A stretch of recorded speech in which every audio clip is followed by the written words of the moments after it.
Champion, sir in the back, thank you for taking time away from your entanglement to be here. Please don't slap me.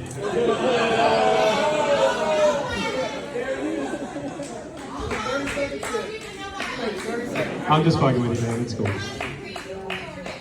So yeah, let's just get the weed jokes out of the way, because if you gong me, I might cry. So, I don't have my medical card. I know, right? Which I'm assuming all of you do. Yeah. Not having your medical card is a pain in the ass, because when you have your card, you can actually go to a dispensary, and you know what you're buying, like it's no bullshit. But when you don't, you have to buy weed from your dipshit buddies, and your dipshit buddies give their dipshit weed dipshit names, and it's all the same stuff. They're just like, yo, bro, I got this Gorilla Glue. It'll get you stuck to the couch.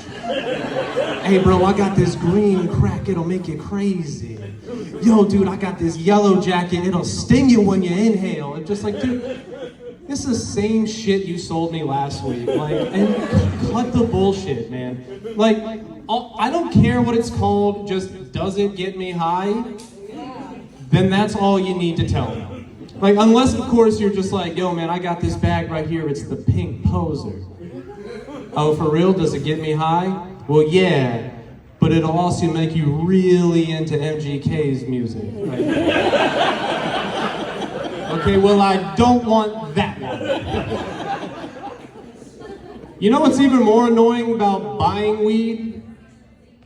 Purchasing marijuana accessories. Boy, I tell you what. So, I was going to the head shop to purchase some marijuana accessories because I had broken the stem piece of my water pipe. Right, you cannot call it a bong, you have to call it a water pipe because that is the intended purpose for it. It is to smoke tobacco out of. And I'm here to say that if you purchase a 4-foot water pipe to smoke tobacco out of, you belong in a mental hospital.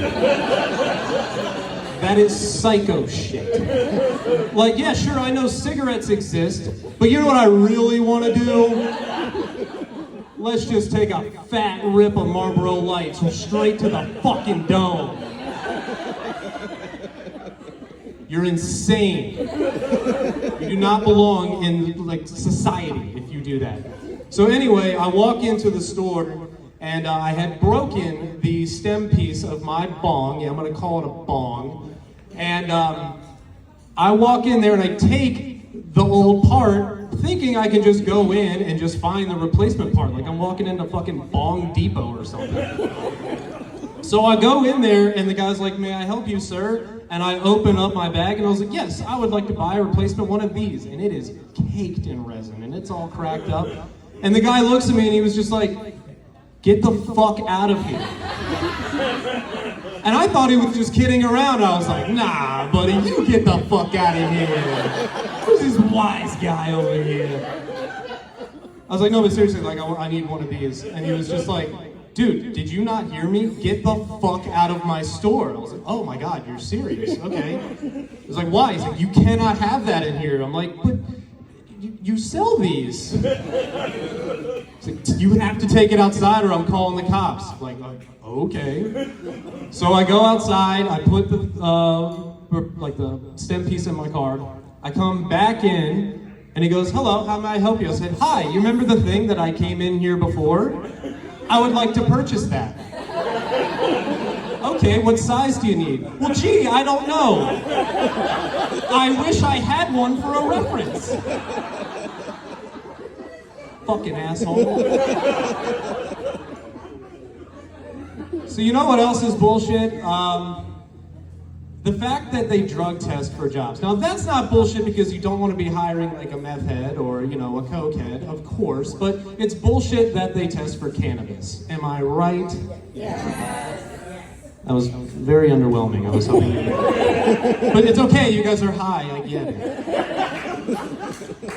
But, yeah, dude, it's bullshit that they test for weed. Especially it's bullshit that they test for weed and tell you the night before, hey, we really need you to take a drug test. And you're like, oh shit, I just hit my water pipe. I'm in deep trouble. So, luckily, I was living with some roommates, and one of them had a fake pee kit. You guys ever done one of those? Well, if you haven't, I am here to tell you that I will absolutely purchase them again. I give a great review because those things are idiot-proof, because this idiot fucked up every step of the way. So I woke up that morning of my drug test, and I barely wrote the instructions. Did I say rode? I barely read the instructions. I swear to God, I'm getting a contact high just from standing up here. Anyway, I barely read the instructions. And I go, and what you have to do is you have to mix it in the little bottle, and then you gotta put in the powder, and you gotta heat it up in the microwave. So I'm like, okay, cool, that's easy enough. I go, I put it in the microwave, I set the timer, I walk away to go get dressed and everything. Then I'm in my room, and all of a sudden I just hear. I was like, what the fuck was that? And I walked to my microwave, and I'm like, oh my God, I left the cap on. So the bottle fucking exploded in my microwave. Now, if you didn't know, fake pee not only will pass as urine, it also smells like urine. So my kitchen smelled like the inside of an Alabama rest stop in the summertime. So I go and pick up the bottle and salvage what I can out of it, because I'm just like, well, I can't use my own pee-pee, it's dirty. I have to do something. So the next step was you take these hand warmers and you gotta wrap it around the bottle and then tie it with a rubber band. So I'm like, all right, I'm gonna squeeze it real tight on the bottom and just wrap the fuck out of that rubber band. I'm gonna salvage this. And then what you have to do is you gotta wear compression shorts, and you take that bottle and you put it in the compression shorts, tuck it under your nutsack, and walk in there. So, you're not inconspicuous. But what I do is put it in my pants, so it's got the hand warmers, so my balls are nice and warm. And I have to drive to the drug testing place. Now, keep in mind, there's no cap on it. It's sitting in my crotch.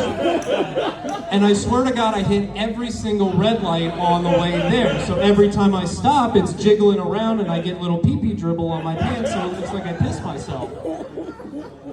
And I have to salvage every drop of this I get, because I really need this job.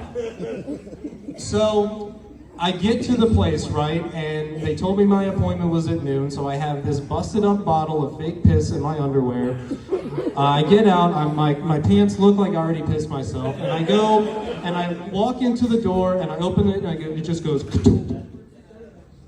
and I look at the sign on the door, and it says, out to lunch. We'll be back at 1. It was 12:05. I'm like, you have got to be fucking kidding me.